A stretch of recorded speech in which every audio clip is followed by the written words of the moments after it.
Driver asked me, man, do you have postal code? I said, I don't have postal code, but I can give you location. Then phone బయటికి తీసి location కొట్టేసి గూగుల్లో తీసి ఇచ్చా. Phone తీసుకొని then phone చూసి మళ్ళీ phone నాకు రిటర్న్ ఇచ్చాడు. రిటర్న్ ఇచ్చిన తర్వాత man give that phone back అన్నాడు. నేను చెప్పా, why you want to see the location again అన్నాడు. I got it, but I want to see your phone అన్నాడు. నేను మళ్ళీ అడిగాడు, man can I look at it అని.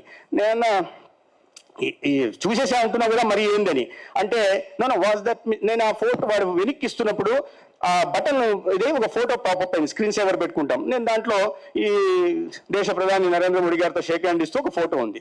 అది వాజ్ దట్ మిస్టర్ మోడీ అని యువర్ ఫోన్ అన్నాడు. నేను చెప్పా, ఎస్ అన్న. Give me let me have a lick. నా ఫ్రెండ్ నా చేయి గట్టిగా పట్టుకొని, అన్న ఇవ్వద్దన్నా, ఈ ఫోన్ తీసుకొని పారిపోతే ఎట్లా, దేశంగానే దేశం అన్నాడు. నేనన్నా, అరే 50,000 రూపాయల ఫోన్ తీసుకొని పారిపోయాడులే ప్రసాద్, 20 లక్షల రూపాయల కారు తీసుకొని మనం ఇండియాకి పారిపోదామని ధైర్యంగా ఫోన్ ఇచ్చా. వాడు ధైర్యంగా ఫోన్ తీసుకొని చూసుకొని, man you know mister Modi అన్నాడు. నేను యూ కెన్ సీ అంటే, how do you know him అన్నాడు. నేను బీజేపీ నేషనల్ సెక్రటరీ అంటే నా సైజ్ చూసి వాడు నమ్మడు, వీడు ఫేకుతున్నాడు అనుకుంటాడు. అందుకని నేను I'm worker of that party, work for BJP అని అన్నా నేను. అంటే, you know mister Modi, you shook hands with him అని. వీడేంట్రా యక్ష ప్రశ్నలు వేస్తున్నాడు అని చెప్పి, అరే కనిపిస్తాను కదరా బాబు అని తెలుగులో చెప్పా. అరే ఉంది కదరా చూడరా బాబు అని. వాడు చెప్పి, man you shook hands with Modi అని మళ్ళీ ఎస్ అన్న. వాడు ఈ లీన్ బ్యాక్ టువర్డ్స్ మీ స్టెచరీ and then said, man give me your hand అని. నా ఫ్రెండ్ మళ్ళీ గట్టిగా చేయబట్టుకున్నాడు. వీడేంటన్నా తేడాగా అన్నాడు, ఇంతసేపు ఫోన్ అడిగాడు, ఇప్పుడు చెయ్యి అడుగుతున్నాడు, ఇవ్వద్దన్నా అని. అరే వాడు ఫోనే తీసుకుని పారిపోలేకపోయాడు, నా చేతికి ఉంగరాల్లో ఏం లేదు అని ధైర్యంగా చెయ్యి ఇచ్చా. వాడు నా చేయి పట్టుకుని, man you shook the hands of mister Modi, let me Sheikh your hands and let me have the pleasure of shaking the hands of mister Modi, is a great leader, is a global leader అన్నాడు. నాకు goose bumps వచ్చాయి. Goose bumps ఎందుకు వచ్చాయి?